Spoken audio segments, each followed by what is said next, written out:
બ્રાહ્મણનો દીકરો હતો, ધર્મ ચૂકી ગયો હતો, બ્રાહ્મણનું કર્મ ચૂકી ગયો હતો, એને ગતિ કેવી રીતે મળે? બ્રહ્મ રાક્ષસ થયો. શાસ્ત્રમાં લખ્યું છે, સાક્ષરાહ વિપરીતાહ રાક્ષસા ભવંતિ.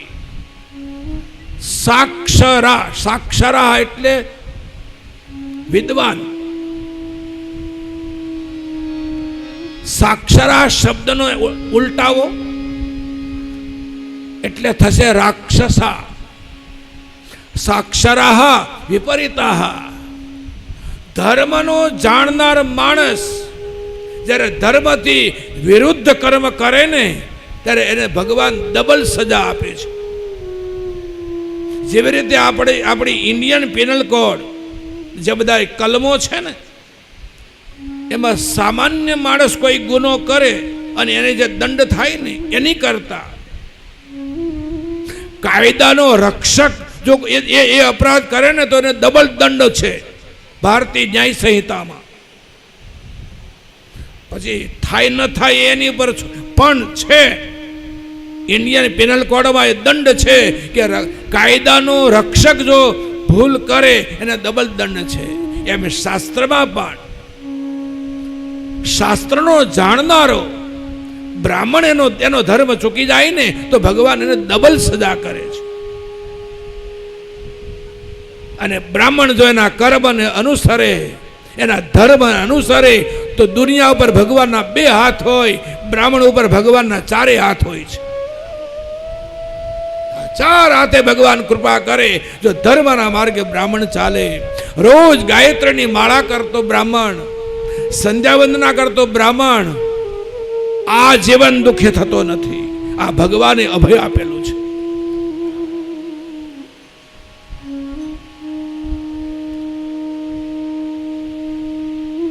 આ વ્યાસપીઠ છે કોઈના વખાણ કરવા માટે નથી.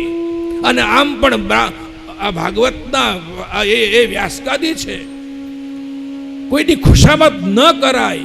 પણ સાચી વાત જો ન કહીએ ને તો અમારો ભગવાન અમને માફ ન કરે. અમારો દહીસરથી આવેલો મહેશભાઈ, અમારા મહેશ જોશી તરુણભાઈ છેલ્લા 22 વર્ષથી દર શિવરાત્રિએ 11 બ્રાહ્મણોને બોલાવીને રુદ્રાભિષેક કરાવડાવે છે પોતાને ઘરે. શિવરાત્રિના દિવસે 11 બ્રાહ્મણોને બોલાવીને, અને આ ક્રમ વર્ષોથી ચાલુ છે. અમે અમારા 11 બ્રાહ્મણોની ટીમ લઈ અને જઈએ છીએ.